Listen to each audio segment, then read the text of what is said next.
السلام علیکم ورحمۃ اللہ وبرکاتہ۔ ناظرین، آج ہم عمرہ کرنے کا طریقہ آپ کو سمجھانے جا رہے ہیں۔ عمرہ بہت ہی آسان ہے۔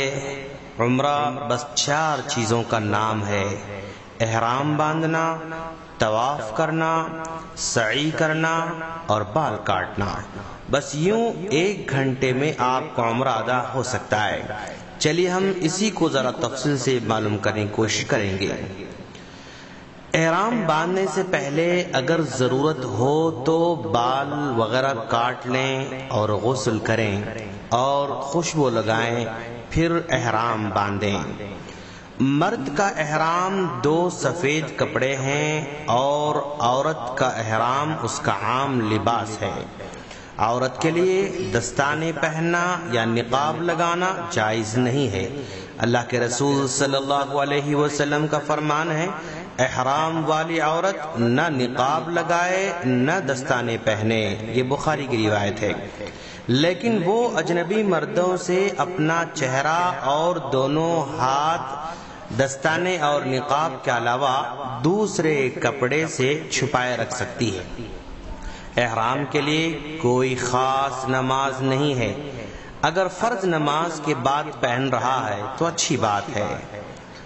اب ہم دھیرے دھیرے احرام باندھنے جا رہے ہیں اور اس کی نیت یہ کریں گے: احرام باندھتے وقت لبیک عمرتن یا اللہم لبیک عمرتن کے الفاظ ادا کریں گے۔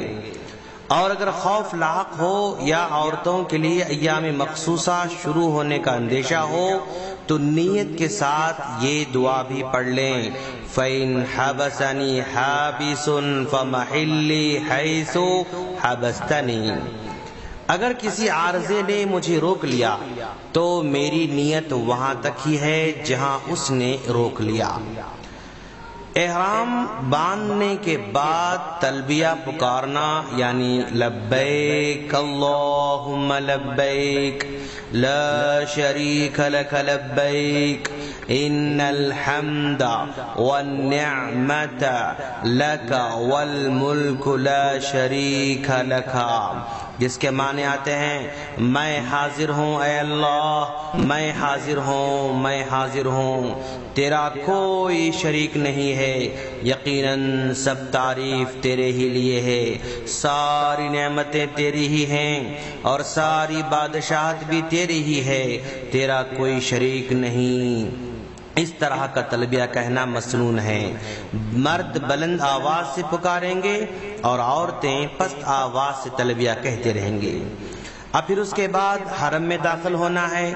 حرم میں داخل ہونے سے پہلے دعا پڑھیں: بسم اللہ والصلاة والسلام علی رسول اللہ، اللہم اغفر لی ذنوبی وافتح لی ابواب رحمتک، اعوذ باللہ العظیم وبوجہہ الکریم وبسلطانہ القدیم من الشیطان الرجیم۔ یہ دعا پڑھتے ہوئے حرم میں داخل ہوں اور اپنے دائیں پیر کو پہلے داخل کریں۔ اب پھر اس کے بعد دھیرے دھیرے کعبۃ اللہ کی طرف آگے بڑھنا ہے۔ مطاف میں تلبیہ کہنا بند کر دیں اور پھر اس کے بعد حجر اسود کے مد مقابل جائیں۔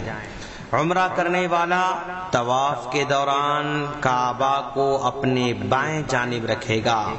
پہلے 3 چکروں میں تھوڑا تیز چلنا ہے اور اسی کو رمل کہا جاتا ہے۔ اسی طرح پورے طواف میں اضطباء کرنا سنت ہے۔ اضطباء یعنی اپنی چادر کے درمیانی حصے کو اپنے داہنے کندھے کے نیچے لے کر اس کے دونوں کناروں کو بائیں کندھے پر رکھنے کو کہتے ہیں۔ یعنی سیدھی بات یہ کہ اپنے سیدھے کندھے کو کھلا رکھیں۔ طواف کعبہ کے 7 چکر لگانے ہیں۔ ہر چکر حجر اسود کے سامنے سے شروع ہوگا اور اسی پر ختم ہوگا۔ طواف کرنے والے کو حجر اسود کا استلام یعنی اپنے ہاتھ سے اس کو چھونا اور اس کے پاس سے گزرتے وقت اس کو بوسہ دینا مسنون ہے۔ اگر بوسہ نہ دے سکے تو اپنے ہاتھ سے اس کو چھوئے اور اپنے ہاتھ کو بوسہ دے سکتا ہے، اور اگر یہ بھی ممکن نہ ہو تو کسی چیز سے جو اس کے پاس ہو، جیسے چھڑی وغیرہ سے اس کو چھو سکتا ہے، لیکن اس چیز کو بوسہ نہ دے۔ اور اگر یہ بھی نہ ہو سکے تو دور ہی سے اپنے ہاتھ سے اس کی طرف اشارہ کرے، مگر ہاتھ کو بوسہ نہ دے۔ طواف میں حجر اسود کو چھوتے وقت یا اس کی طرف اشارہ کرتے وقت اللہ اکبر کہنا مسنون ہے۔ طواف کرنے والے کے لیے رکن یمانی کو اپنے ہاتھ سے چھونا مسنون ہے، نہ کہ بوسہ دینا۔ اگر بھیڑ کی وجہ سے اس کو چھو نہ سکے تو اشارہ نہیں کرے گا۔ حجر اسود اور رکن یمانی کے درمیان ربنا آتنا فی الدنیا حسنۃ وفی الآخرۃ حسنۃ وقنا عذاب النار، یہ پڑھنا مستحب ہے۔ طواف کے ہر چکر کے لیے کوئی خاص ذکر یا دعا ثابت نہیں ہے، بلکہ دوران طواف قرآن پڑھنا یا اللہ کے نبی سے وارد شدہ دعاؤں میں سے کوئی دعا کرنا جائز ہے۔ اور اگر حالت طواف میں فرض نماز کھڑی ہو جائے تو وہ نمازیوں کے ساتھ نماز پڑھے گا، پھر اپنا بقیہ طواف پورا کرے گا۔ عمرہ کرنے والا جب طواف سے فارغ ہو جائے تو اجتباء ختم کر دے گا، یعنی جو کندھا کھلا تھا اس کندھے پر بھی احرام اوڑھ لے گا۔ اب طواف سے فارغ ہونے کے بعد مقام ابراہیم کے پاس جانا ہے۔ طواف کے بعد مقام ابراہیم کے پیچھے 2 رکعت نماز پڑھنا مستحب ہے۔ پہلی رکعت میں سورۃ الفاتحہ کے بعد سورہ کافرون اور دوسری رکعت میں سورہ اخلاص پڑھے گا۔ مقام ابراہیم کے پاس نماز کے لیے جاتے ہوئے اللہ کا فرمان واتخذوا من مقام ابراہیم مصلی، یہ پڑھنا مسنون ہے۔ اگر بھیڑ کی وجہ سے مقام ابراہیم کے پیچھے 2 رکعت پڑھنا ممکن نہ ہو تو مسجد کے کسی بھی دوسرے حصے میں پڑھ لے سکتا ہے۔ 2 رکعت نماز سے فراغت کے بعد آب زمزم پینا مستحب ہے۔ اب پھر اس کے بعد سعی کا مرحلہ شروع ہونے جا رہا ہے۔ سعی صفا اور مروہ کے درمیان 7 چکر لگانے کا نام ہے۔ صفا سے شروع کرے گا اور مروہ پر ختم کرے گا۔ پہلے چکر میں صفا کے قریب ہوتے وقت اللہ کا یہ فرمان ان الصفا والمروة من شعائر الله فمن حج البيت او اعتمر فلا جناح عليه ان يطوف بهما ومن تطوع خيرا فإن الله شاكر عليم، یہ آیت پڑھے۔ پھر اس کے بعد ابدأ بما بدأ اللہ کا کہنا بھی مسنون ہے، اور یہ صرف سعی کے پہلے چکر میں کہے گا۔ صفا پر اتنا چڑھنا مستحب ہے کہ کعبہ کو دیکھ لے اور اپنے دونوں ہاتھ یہ دعا پڑھتے ہوئے اٹھا سکتا ہے اللہ اکبر اللہ اکبر اللہ اکبر۔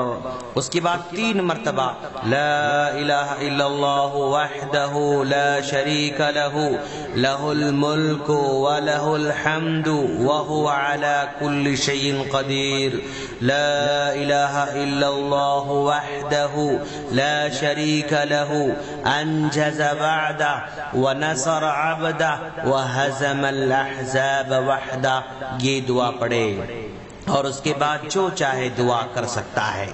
سعی کرنے والا جب 2 سبز نشانوں کے درمیان سے گزرے تو اس شرط کے ساتھ تیزی سے چلے کہ دوسروں کو تکلیف نہ ہو، باقی سعی کی جگہ عام چال چلے۔